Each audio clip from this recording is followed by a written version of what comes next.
All right, friends, welcome to another episode of the ATX Creator Meetup Podcast. I'm your host, Steve, and today I have my great friend, Mo, another community organizer who is here to talk about not only community, but creativity and all the happenings that's going on here in the creative space in Austin. Mhm.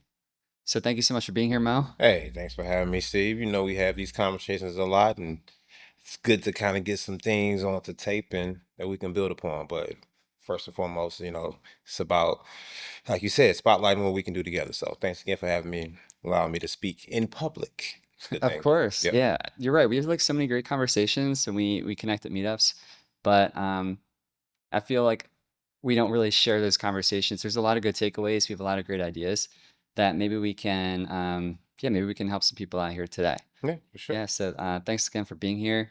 So Mo, tell me a little bit about what you do. Like tell me about your platform, Austin in Color, formerly Young Blk Austin. Well, it's actually a combination. I feel like it's just a metamorphosis of a brand. When I think about branding, I consider myself kind of like a brand equity manager, and no matter what the brand is, it has to align with what I'm about. And so, yes, Young Blk Austin was a brand that was more or less revolved around an Instagram page that was started after a group of young professionals who were working in tech. They really had a discourse or a space to talk around Slack. And this is when Slack was first coming out. And so they just transferred that to an Instagram page just to have presence. This is before I moved down here from Chicago in 2016, but just was able to be part of that group. The person, shout out my man, Brian Fontenot, was actually the one who had access to the page. And I mean, at the time, they were just using it for when they did their like special group events, get-togethers. But I felt like it was very a place where a lot of folks who were moving here, like myself, were getting their first information about things to do or be part of their group. And so just started being more intentional about it. And like I said, it really wasn't about the name of it. Because I mean, I'm young, but when I got here, I didn't consider myself as young as the folks who started it. But just knowing that it was from a brand standpoint, it was a place that people who moved here, if they found out about it, they figured that's a good resource. And so, yeah, just try to make it their resource. But the ATX in Color was the brand, or is the brand, that I can say I created it, but definitely came together with folks who wanted to come up with something that wasn't so much pigeonholed. I mean, we're people of color, but to me, I'm very much more about the rainbow coalition of things that might be rooted in things that are of color. And so that was a brand that I really felt like was going to be the thing that was going to be able to elevate our communities, no matter, it wasn't so much about uplifting a particular group. It was about increasing the access to quality of life, which is something that everybody should have access to. And so ATX and Color from that standpoint is just that prism to try to enlighten each other about opportunities that we have as creative, as young professionals to do things here and establish families here. I know we're going to get into that. Yeah. To just really make this a fertile ground for growth of community. That's amazing. It really seems like that page took off, Young Blk Austin, and then as you started this new page, Austin in Color, that's picking up right where it left off. Um, do you feel that there's a real hunger for community out there right now? Yeah, for sure. I mean, coming off of COVID, I would say I've been here since 2016, so I've been here long enough to see the before and after COVID.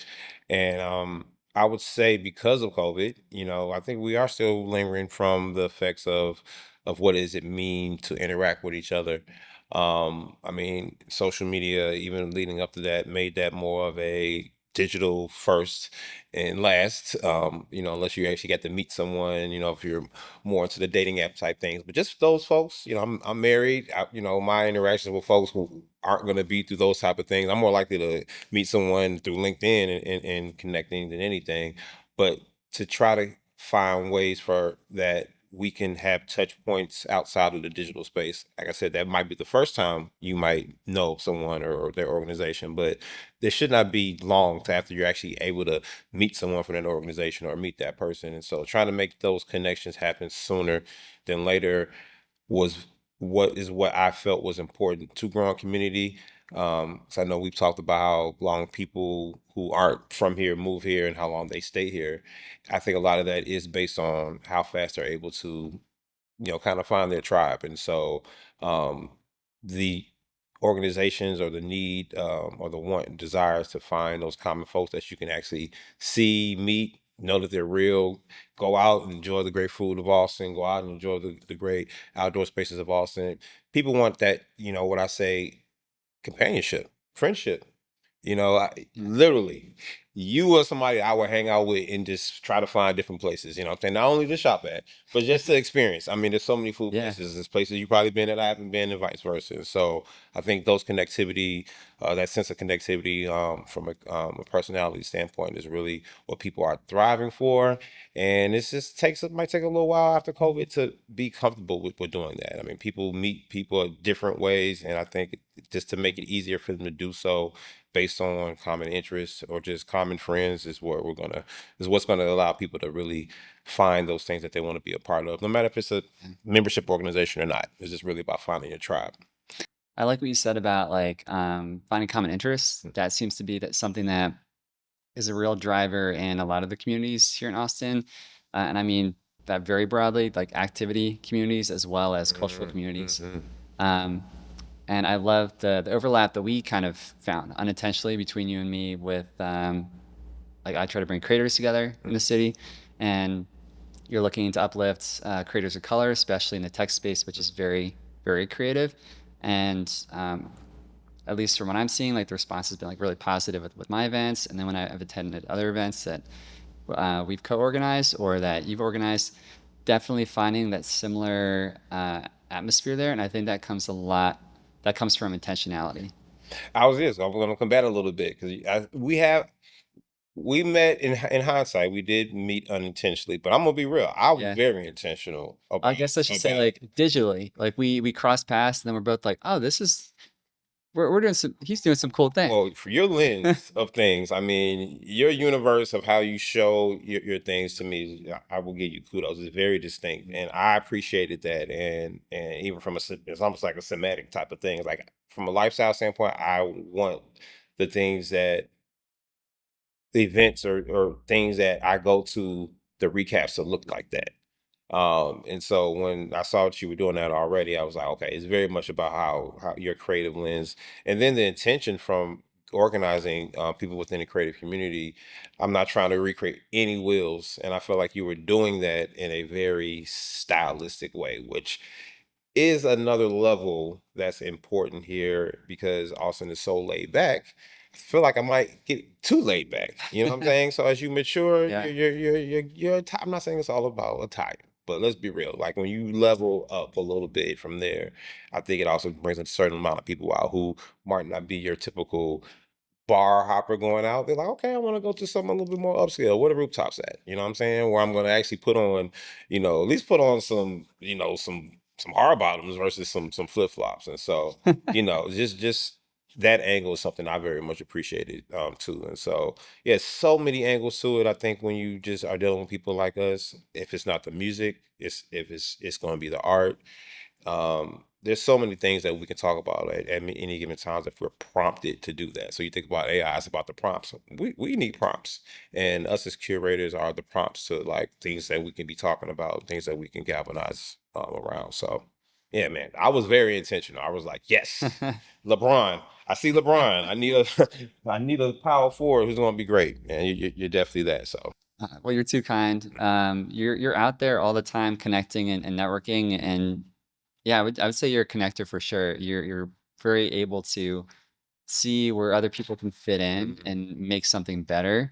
Um, and I think that's a very important skill set because it's a big city, it's a big world, Mhm. and knowing who to level up with or Yep. to help fill in gaps in whatever you're working on, that's huge. So props to you for um, you're defining networking out here. Props to my parents and props to our generations of folks who just know that honestly, you're gonna be better. You're only gonna be as good as the people who you surround yourself with. And if It's you are true. intentional with who you surround yourself with, and then be like, okay, trust is there. Check. That's the biggest thing, right? I can trust this Yeah. person. I know what their, motives are. Motives aren't mischievous if they're pure and out there. And I think most of us don't have, we're not opportunists. I mean, I can benefit from things that you bring to the table, but I also know that there are things that you can benefit from me that I don't even know that I can bring to the table for you. But it's more that we get our synergies aligned. I'm basically going to end up being you in certain meetings. I'm going to be like, oh my God, I wish Steve was here. He can't be here, but boop, let me turn into Steve. Let me start thinking about the things that can benefit Steve and ask those questions and almost be introducing Steve to this person, knowing that I'm gonna circle the block and make sure that they speak to them. Um, so that superpower that I feel like I have is just the being able to think about others, how they can benefit, all along knowing that when they grow, that you're still going to benefit from it in some shape, form, or fashion. Like it's just gonna be there. And so Austin's one of those places. I mean, unlike Chicago, where people do have intentions, but it seems like it's always going to come back to what's in it for me. The what's in it for Yeah. me is Philly's basically like that saying, too. let God be that distributor, but just put in your part. You know what I'm saying? Play your role Yeah. into someone else's success, and then allow karma in a good way, determine your success. So yeah, that's I what love that that. is. I really feel like here in Austin, there isn't that competitive hustle energy about these collaborative spaces. It really feels like people are here leading with good Yeah, intentions, very collaborative. yeah. Everyone sees that someone else has something to offer. I think there might be a little PTSD for people from the Northeast, or maybe like California, they see that where you're like, California plate. you might be a little hesitant when someone's coming at you like just so warm and politely. I know that. I mean, I was just out at Juiceland 2 years ago. I think it was like right before I moved here. I was out here visiting Aisha when we were long distance, and someone working at Juiceland was just like chatting with me as I was after I made my order. They were like, "Oh, how's your day? Like, what have you gotten into today?" And I'm like, "Oh, right, that's what they do it down here." Mm-hmm. They were just very Mm-hmm. friendly. So I could see how maybe people in business or creative spaces may feel a little hesitant to kind of shed those defenses. But for me, it's been incredible seeing all the connections form in these creator events and just the relationships that I've formed with people. It just feels very organic in this city without having to really worry about yeah, any kind of like self-interest from other Mm-hmm. people. It's like symbiotic, and you know that it's symbiotic, both parties now. Yeah. So speaking, I guess, of uh similar note there, I know there's a lot of other community pages here in Austin. Can you describe how you guys have collaborated and how maybe you oh man, I lost the word. Not just collaboration, but also maybe fill in the gaps for each other. Well, going back to ATX and color, I try to look at it like it's almost like a TV network. So the network probably has an overall theme, Mm-hmm. but then you also have programming within that network. And so when I think about the programming, I think of the personality. So if it's a show, the host personality.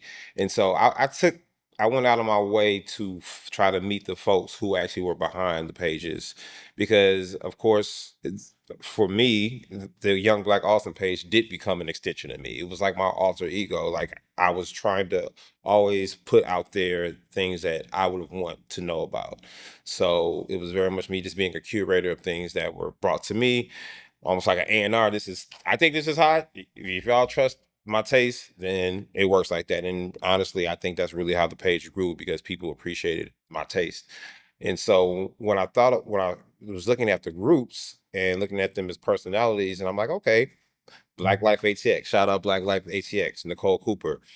She's a more of a Oprah. I mean, she's a wife, she's a mother, but she's very much of an independent thinker type of person. So I was like, okay, her lane is those things that are events that are gonna might be parent, family friendly,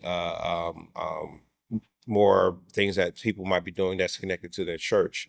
Uh, where y'all at though? The Boones, young family, growing family. So their things might be things that are outings that are family oriented. Um, yourself. I mean, and your fiance. I mean, I think it's very stylistic and fashion driven. So I mean, all those different pockets are just things that are different tags that I feel like, each person might lean into more than others. But at the end of the day, it's still community, because you might have one person, and I am that person, who are into all those things in some shape, form, or fashion. I mean, I haven't we had me and my wife don't have a child yet, but as soon as we do, we're gonna probably be more on the boom type of things. Like, what are the things that we can do with young children as we get older, and think about the things that Nicole has been doing with her high school age children, and being married, a longer time than my wife and I. And so just the ways, the information that's disseminated through each group based on where they are in their lives, I felt was the way to see them as one and the same. And it's just more about, how do you communicate that offering and make that the focus at any given time. So going back to when there are events that each one is planning, let's just focus on, okay, if this month, week of the month is we're gonna make it Fashion Week in Austin. So if it's not an event that's being led by you, we're not, what I'm saying? Like, we're gonna focus on that. Yeah. That, and it becomes a theme. Did we do that a couple of years? We literally have a Austin Fashion Week that was started by creatives who were supported by other groups. That's how, I swear, that's how everything starts. Me being from Chicago, I've seen a house music picnic literally start from a picnic, a tent, to now, big sponsors, and it happens, thousands of people in Chicago. It just started with people who had a common love of a certain type of music and got together, and just, instead of just doing picnics throughout the city playing house music, we're gonna meet at this park on this day and just play our music, and that would grow. So I think if we're consistent, I know if we're consistent with doing those things and tapping into each other's niche, then it becomes bigger than those pages. I think the pages are just the footprint that a lot of us have in terms of our first interactions with each other, because that's the way that we're able to communicate things. But my purpose is to get us, how do we do that, and then become, how do we go from the digital space to the physical space, and then just make it a cycle, what I'm saying, where we meet Yeah. until we meet again, because the physical space is what we need to support each other from a financial standpoint, where we have vendors and things like that. Those, that's the next level that I feel like is needed to really, really build a community that is where the digital space is the communication part, but the physical space is where we Yeah. actually make impact in each other's lives. I love that. Great summary. Great summary at the end. The word I was looking for earlier was compliment. I don't know why I couldn't find it. Mm. Compliment Mhm. each other. We all definitely compliment each other in different ways, and people in the city are very multifaceted. Our members of our communities are very multifaceted, so there's a lot of different interests that will check off boxes for different people. So whether it's Aisha's events, which are elevated nights for ladies, or it's just like a young professionals mixer, like Encore ATX hosted last month. There's something for people, different speeds, different flavors to come together. And that's what I've loved, really seeing the overlap between all of our events. We'll see some people who've gone to these events because it works for them. Mhm. Then we're going to run into some other people in these types of events. Um, and it seems like it's become really tight knit too across these different pages, different groups, and it's just been amazing to see. I haven't been here that long, and it's been incredible. Well, I want to ask you a question back. 'Cause I know we talked Yeah. about this, but so in terms of how long you've been here, what has been, do you feel like there's a seasonality in terms of opportunities to do things? I mean, it's summertime and summertime. I think definitely people are going to go out Yeah. more, but it's also very, very hot. So maybe with the fall and winter seasons, do you think that there's some opportunities that might not happen in the summertime to do things, because people might be more, what, if they're going to come outside, it's going to be more in terms of going to another inside venue where we can actually congregate, versus outside, is just kind of, we're there, but it's kind of, sparsed out more or less, enjoying the Yeah. outside weather. So yeah, I was wondering, how do you see any potential trends when it comes to seasonality? Um, that's a great question. I host most of the events in the summer in the evening because the sun sets later, Hmm. and that way we can kind of move outside, be on a rooftop, as dusk is creeping in. but definitely can't do any daytime events because people would roast. Yep. Um, yeah, so I think that's just for me. It kind of depends on the seasons as far as like when we're gonna host them. During the winter, with the sun setting at like what 5:30, a lot I didn't think earlier, about the time. then I've done more brunches. Mm. But I've only been in operation for a year, and a lot of that has been experimenting to see what people like too. Yeah, this we're at 1 year this month, which is kind of crazy. Um, I don't Congratulations. I don't know if there's necessarily a limit or like as far as busyness goes and activities, time of year. I'm not too sure. Maybe I know the holidays, people might be out of town, people might travel, but I hosted our second event um, was last year in October. It was one of the South by Southwest weekends. No, that's not true because that's March. It was ACL. It Okay. was the second weekend of ACL, and we still had about 30 people come out, 20, 25 people or so, and it was like in between different performers. People Mm. came out and like, oh yeah, I'm gonna go to the concert later, or I was just there earlier. So some people in this city, um, when the weather is more conducive, they just like to be outside. Yes, it changes the game for sure. But you can definitely still do the outside things. You might actually probably get more people out. 'Cause Yeah. this is that humidity. That's a beautiful thing about where we are. Like even our winters, us coming from Philly and Chicago, we know what winter is. Winter, other than that bad winter with the grid and things like that, it's definitely more of a lukewarm type thing. And so That's true. I think once we get that down to a science, like, and they're probably from a venue standpoint, and I hope that's something we talk about, which I really feel like is a way that we can leverage each other, is the relationships that we have with venues Yeah, and spaces, because one group just to have the variety, to move around. I think, I'm one of them persons who, yeah, if I go to the same place after a while, I'm like, okay, it's just so and so Fridays at so and so versus like, okay, this I'm gonna see this group of people in a different environment. It does sometimes change things. And so as different groups have different relationships with different venues, I hope that that's going to be something that folks can be like, introduce, if they have a good relationship, introduce a group to the manager and be like, okay, yeah, they want to do something, that's different, different night, but they're going to allow them to do that based on that trust.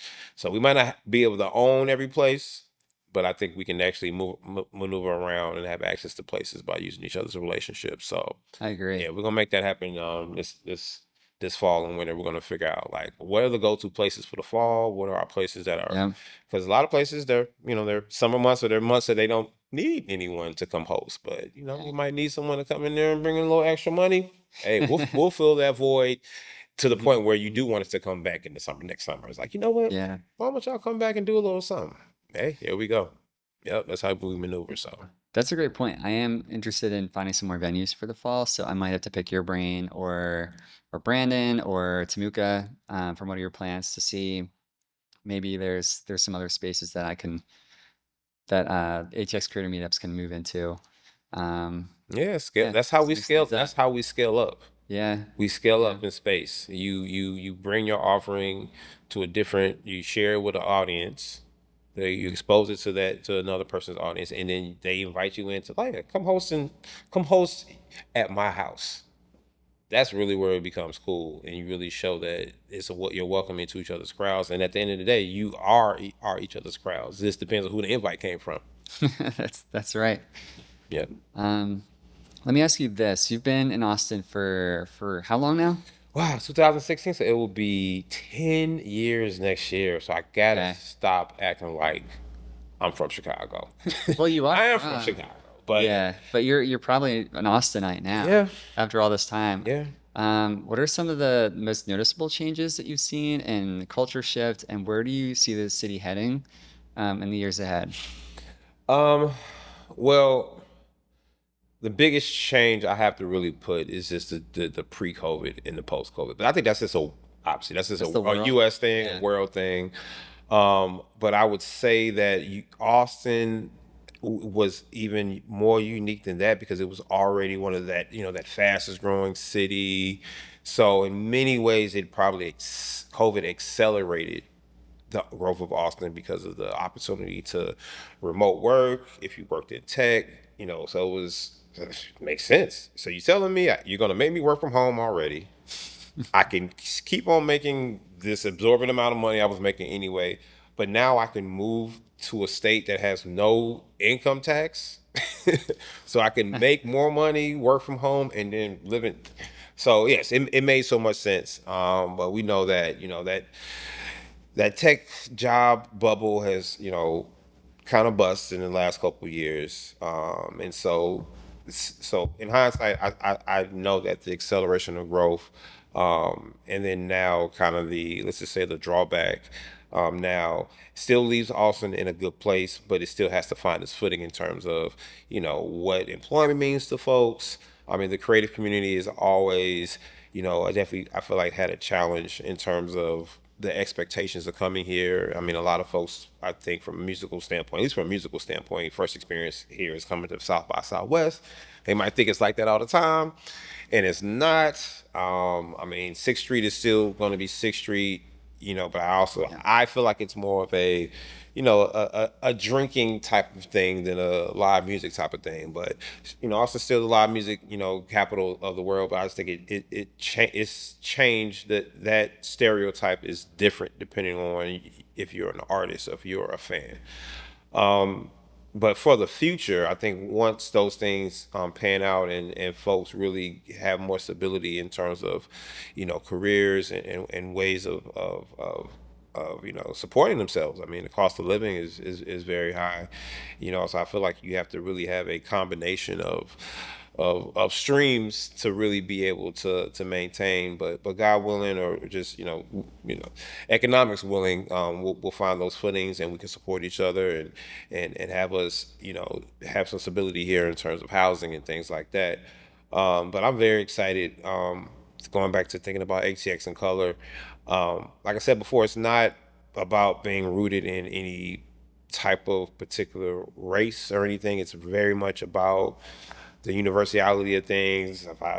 My my fashion connotation is like universal colors of Benetton. You know what I'm saying? What that means in terms of the spectrum of different colors and different cultures, knowing that Austin, by 2050, is going to be 70% multicultural. This lets you know that it's inevitable that the different tastes of folks that are here is just going to increase. To me, it's the opportunity is how we are able, as creators and curators of events, to be chefs of a gumbo and know what a gumbo means. And I think gumbo is a really hard thing to make, because it is this kind of like it is a hodgepodge of things. But if you know what the flavors are, and the things that people like, you might, every batch can be different.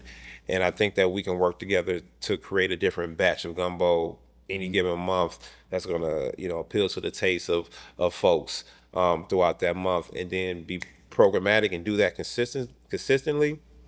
I think that is going to be the recipe for what a innovative multicultural city looks like, because it's going to be rooted in the organizations who work together to create the events that those same people go to, versus, I think, traditionally major cities have been where people have waited for things to happen for them to go to. And a lot of the times those, before social media, those might just be big concerts, might be big parties. But I think now since we're more grassroots, and it's about community, it takes organizations, like-minded folks, to be on the same page about what they're offering, and giving people an opportunity to find their tribe, commit to going and showing up. Because I Yeah. think coming out of COVID, it was so difficult for people to commit to doing things. So we were still trying to figure out, what does it mean to go out with a mask on, Yeah. I was trying to survive. Yeah, it's Just trying to make it. so weird. Yeah. So weird. 'Cause even the most confident of folks, personality wise, is like, okay, I can talk to you, but I know I got to talk to you through this mask. It's just not the same. So Yeah. I think we might finally be we're out of the mask comfortability thing, but I still think being able to meet people and speak without that almost non-figurative mask is still what's kind of going on. But if you find somebody and y'all both like the same music, all that goes away, right? Yeah. Have the same appreciation for art, all that goes away. From the same places. Oh, you from Philadelphia? I'm from Philadelphia too. Oh man, we could connect about that. There's so many people who I've connected just because they're from the same place and they just need that sense of home. I Yeah. really get that folks from people who from New Orleans. Like they really miss, just the aspect of the food and the spices when they meet somebody else who's from New Orleans. Let's add that connection to be able to talk about certain things. So I think if we can give each other that from a music, a art, a culture, education standpoint, that's what's going to make that growth of cultures be so cohesive where folks are going to be as educated about other people's cultures, like coming up on Hispanic heritage much, and being down in Texas and the culture, how much I've learned about the Hispanic heritage history from being down here, I think has really increased my multiculturalness, where I can then celebrate their food and their culture just as much as they do. And that's the beauty of a city. Is supposed to be about appreciating each other's cultures and be able to tap into that, because then you appreciate them. Without the culture, it does just become a black and white thing. And I'm just trying to say that those colors represent a rainbow of experiences that we can have with each other. And so Yeah. to focus on that, Rainbow Coalition. this the coalition. Yeah. The thing, Chicago, Yeah. Jesse Jackson. Yeah. I mean, that's beautiful. I think that the city really is a very welcoming city. A lot of cities will say that, like, hey, everyone, we want you to come here. But Austin, for what I'm already experiencing in my short time here, is there are spaces for everyone. And those spaces are really trying to take up space online and be informative in the same way that Young Blk Austin in Color is doing. Um, this requires people to do a little research and see like there are other people out there with similar interests or similar cultures that I can be a part of. And then they have to leave their house, which Yes. I know is hard The for a hard lot of part. people, especially for introverts. So I'm gonna ask you, what is some advice you can give for people who are looking for a community but maybe are either a little shy or they're just not sure? A lot of things. That's a hard question to ask an extrovert, an Aries extrovert, because I feel like I'm just kind of natural about that. Just Yeah. when just meeting people and just to me, my first question is like, where you from? And when someone's not from Austin and not from Texas, that's a whole conversation about what brought you here and their Yeah. experiences here. So I think about icebreakers that a lot of events do. I know we've been to a autumn event, joint autumn event. Shout out Mike Ward and the team over there. They always do a good job of doing icebreakers. I think they did one when we were at the mixer, the Encore mixer, where there's those sheets of like find someone who's not from Austin, find someone who works in a certain industry. It's kind Cool. of like that type of thing. So I think just having people giving back to prompts, giving people a place where they at least have the prompt to be like, all right, everybody in this room is interested in a certain type of music or a certain type of art. Once I think those conversations starts, people can start making those connections. But then I think beyond that is just giving, offering people places where they can then build and create their own relationships, and I think that's the hard part. That's almost down to it has to be a science in terms of what type of event they do. But I think with your creative meetups, it seems like that's really what you're tapping into, where it's about the space that's making the space conducive to conversation. I'm sure you have music, but it's not all about the music. It's just about the ambiance. And so I think the more we can do those things, I mean, maybe a gathering might actually have a topic, not so much that you make everybody talk about and pass the mic around, but at least know that that's a topic of conversation that's going around and that can be built upon. Maybe those are the type of prompts that can get people out their shells. But I think it's really just about allowing people to know that they're like-minded people here, and this is their opportunity to meet those folks and putting those opportunities out there in enough time for them to really get the confidence to do it. Some people just really have to be like, okay, their level of commitment has to be based on how much time they have to commit to it. It really comes down to no risk, no reward, and the connections that you make when you go outside and meet people with similar interests. You can learn a lot. Um, you can feel seen. You can feel like you're a part of something, and I think that's something that people are really they're really searching for. Mm, But I get it. I get that a lot of the introverts that are out there are just they're just not sure. You know, they may feel going in a new space, they may be judged, they just may feel like an outsider. So I know that our all of our community pages between yours, mine, where y'all at though, what are your plans? They try to make people feel as comfortable as possible when they come into these spaces because we've all been those new people mm. and in a new space. Like we were all most people are new to the city.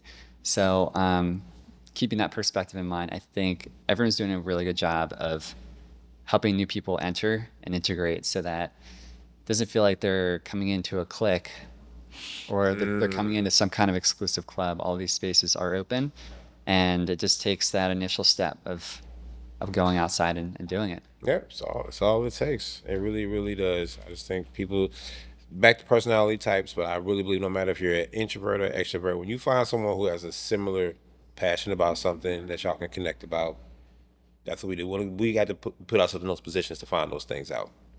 Yeah. Facts. Let me ask you, why do you feel that creativity is important? And even for busy people, what would you say to them to make time? Okay, creativity is important. Without creativity, we wouldn't have the world. I think the stagnation of thought is the antithesis of creativity. So stagnation of thought, being status quo, being comfortable. Yeah, we wouldn't have half the things in this world if it wasn't for that. So, but from a second part of the question, can you pose it a little bit again? The second part. Yeah. Would you tell someone who's like really busy because who has excuses? I would just say just do it. I tell my wife all the time, Nike, just do it. So I love Nike stock. This is just from a Yeah. standpoint.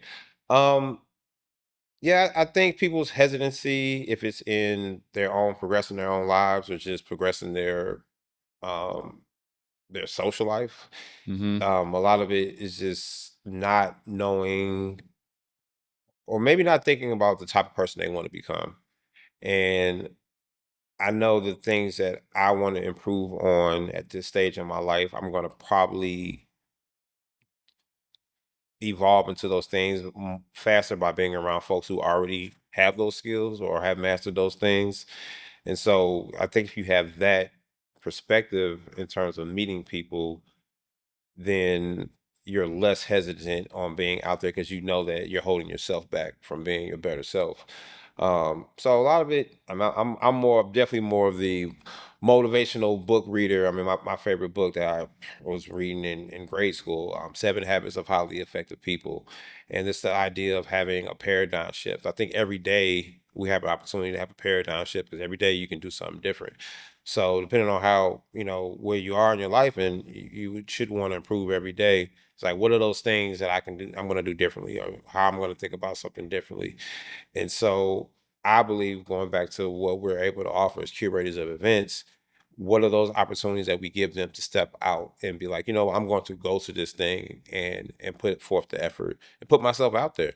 So a lot of times that's really what it is about being in an environment to learn or meet somebody who's gonna who's gonna lead you to somebody else or to something else that's gonna evolve you. And so yeah, it really does start with you.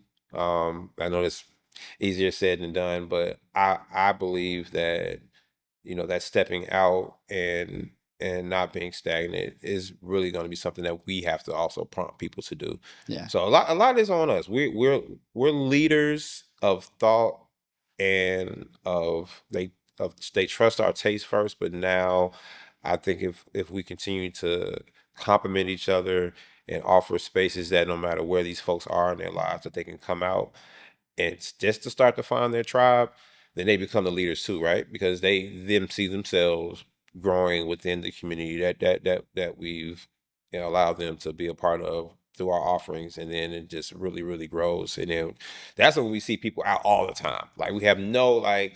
Steve, you like, man, I don't got no space for this next HX. We need another space. Oh, why do your plants? Is like, you know what? Remember that rooftop we did the event last month? Yeah, let's do it. You know what I'm saying? We're gonna put ourselves on the line. We're gonna do a joint event. Yep. It's over. It's already over. Oh, of colors doing those things. There's so many groups already that are doing those things, and so just to have the insights and the planning, I think it's gonna. I know it's gonna allow a lot of people to be like, I see the runway to my development as a person, and I'm gonna commit myself to doing these things to the point I'm gonna get my outfit. I have no excuses, no excuses whatsoever. You know what I'm saying? So we're getting there. We're there already, actually. I agree. Yeah, we're there. We're putting the offer out there, the offer for people to make the connections, to find the inspiration, and we're being as persuasive as we can. And hopefully, we just continue to convince people to do it, get off their screens, to come out to our events. Um, Let me pivot and ask you, because you mentioned style right there. What inspires your style? Because there are not too many snazzy dressed people here in Austin, and you have a very distinct, clean style about you. So, can you tell us a little bit about that? Is this like pure Chicago? It's pretty Chicago. It's Okay. Chicago. We are flashy. Um, I, I went to Howard, which they say is a fashion show. I mean, definitely, I definitely knew women who came to 8 o'clock classes with Fendi on. Oh my gosh. Like that's what, yeah, like straight up. So I mean, it's not about so much the brands; it's about how you put it together. But no, I mean, I think you can attest to that. I've heard that most men are colorblind, and I know I'm not. I definitely had the big box of crayons with the pencil sharpener, so I know the difference between, you know, salmon and pink. I think Yeah. it's salmon right here, but no, Yeah. just being colorful, honestly. Just wanting, I always want something to kind of pop. Um, I was complimented, got a great compliment when I used to work at the Gap, um, from a lady where I was wearing an orange shirt, and she's like, that color, this looks great on your skin. And this is just, her compliment was so pure, and it was a white woman. I'm gonna be real, and but she said it, and it was such a just a fashionable. It gave me a knowledge base that, you know what, how I can use colors to compliment me, and so ever since Yeah. then I've just been very much about like, okay, I got to have at least something that pops. So yeah, it's about making a statement, not so much being seen. I definitely do dress for me, but Yeah. and it's about being consistent too, right? That You don't that ever is want to true. be Yeah. like get caught that one No. time where it's like you just, bummed out. So Yeah. yeah, I'm not superficial, but I am just conscious about, coordinating. You just want Yeah. to let people know that you put thought into what you do. I think Yeah. that's really what it's about. I agree 100%. It's an extension of us, Hmm. right? Um, yeah, it's a side of us. It's something that kind of speaks about us without us having to say anything. Hmm. That's what style is. And there's definitely a vibrance about you. There's an energy, and I think that translates through outfits. I do feel like the most confident people dress in a way that matches their personality because they know themselves well, and that just translates to all facets of their life. Hmm. For So sure. yeah, I always love hearing people's take on that. I feel fortunate to have connected with other stylish people in the city because it is very casual. Mm. So it's kind of nice with someone else. Yeah. You run into them, you're like, oh, they can put it Oh, on too. Yeah. hey, collared shirt. Yeah. Oh, you and an iron, I could tell. Oh, Yeah. oh, iron. That's a whole nother thing. I love Yeah. to iron. Yeah. I love to iron. For sure, for sure. Yeah. It's definitely relaxing. And then I feel a sense of accomplishment. And I'm like, oh, look at this shirt. It's creaseless. Now my problem is the shoes. Like I don't need to Yeah. buy another pair of shoes ever. My problem, and I have a lot of my shoes in the boxes, so I don't know what I have. Oh So yeah. I mean, I think I did I have pretty a lot of good shoes today, too. but I might go home and find a pair of shoes. I'm like, dang, I should have wore those instead. And so it's kind of like I have like a Yeah. lot of like, remorse, outfit remorse. It's so weird, but I just need to wear more of my things. So, but Yeah. hey, fortunate enough to be the same size pretty much since college. So, yeah, Same. I can go for a long time without wearing the same thing twice, for sure. Yeah, I'm the That's a same. privilege, man. I feel It like I'm is. talking about like we sound so I materialistic, know. but it's A just lot of what you. horrible things happening in the world, and yeah, we're like, oh, our endless closets. Yeah, well, actually, no, you think, and you're probably like me, like you just have things that are just timeless now. You Yeah. understand that? Okay, there's some things I might have bought as a fad, like I was talking about, like graphic tees. There's some graphic tees. Like, okay, I might not wear that again, Yeah. but a lot of my Timeless is stuff, I'm like, better. I got some timeless things. I got some timeless things that I feel like I can still wear. I will maybe wear when I'm 60. You know what I'm saying? Yeah. I might not have the Jordans on, but it's I still mean, you going, it's could. gonna be You could. something. Yeah. Oh man, Jordans at 60. I've seen it. Wow, they're still making Jordans. Jordan is definitely still gonna make a lot of money even when he's not on Oh Earth yeah, anymore. They're gonna be Jordan his whole 100. family is covered Oh, with he's yeah. it's all to be good. Let me ask you this: what is next for Austin and Color? Do you have any exciting projects coming up, or just any general plans you would like to share? Yeah. Well, some things that I feel like you're a part of too. I mean, all these organizations and these brands. I think we really huddled up together, and it's like, okay, we know we see the vision how we can work together. To us, to me, the level up is how do we then utilize the resources of the city to do what we do because case in point, Downtown Austin Alliance. I mean, they get money from the city to hotel, tax type things, and they're very much about keeping the city vibrant, not only from a tourist standpoint, but from the people who live here. And so, you and I have been to things that they have spaces downtown where they're really trying to bring folks and to appreciate the city. So I feel like I know there are already organizations that already have the spaces that want to do the things that we're already doing. And so to be able to tap into those resources, to be able to do things and associating with each other from a branding standpoint is big. But then it utilizes those spaces. Like as we continue to grow and do joint things, the rooftop of the public library is beautiful. I don't know if you've seen. That is a beautiful space. There's the art space that's on Congress. I think it's the Institute that has like the wall, but then they have a rooftop there. I mean, these are places that are run by organizations that have affiliations with a lot, from a philanthropic nonprofit standpoint. And so I know that our next step is to utilize those relationships to do things bigger and better. That will not only galvanize the city and show that grassroots organizations are bringing folks to take up space that traditionally might not have been available, and then just rinse and repeat, and just make it a place where folks from out of town are going to be like, we're going to Austin this weekend because it's a whole weekend of events, you know. ATX creators meet up Fridays, and then we're gonna do where y'all at on Saturdays, and then we're gonna do a brunch on Sunday, and then drive back to Dallas in the afternoon. Like those are the type of things that I feel like that we can really draw to Austin with us being the center of the state. And I Mhm. think that we really have a unique offering from a creative, from an art, from a tech, standpoint that can really bring people here. So that's the next level of it is to scale up and utilize our collective powers to then bring it to that next level of folks who can give us that platform to really show community in the center of downtown. I mean, we know that historically Austin has been something that a lot of the creators have only been doing able to do things in the east side of the city. But with the help of Downtown Austin Alliance and their efforts with their XOXO program and their DASA space, I really feel like that we can bring what we're doing and almost do pop-ups throughout the city that will be able to really show that we draw people to culture, to each other, and that the digital part of our connection is just a catapult to doing things face to face, and really just bringing our resources together. But it starts with human resources. That's the number one thing we're trying to tap into. That is very true. Yeah. Well, I'm excited to collaborate this year. I feel like the year is going to fly by, but nevertheless, I'm excited to collaborate in the months and year ahead. And I actually would love to do a panel discussion soon. I'm interested maybe in working with the DASA space. So I need Let's to do talk it. with Vanessa and team about that. But yeah, I think it's gonna be more and more exciting opportunities. I'm so glad that you have joined me today. This podcast discussion was so fun. And I'm excited for so many more people to hear your story and connect with your page and just continue for us to support one another. Let me just give you this opportunity here to plug. Where can people find you on socials? Well, the main page is Austin in Colors. That's the ad. Austin spelled out INCOLOR. Moving forward, we will be working on an actual digital platform, which I feel like is, trying to break away from that algorithm, so we can continue to curate our things through our voices.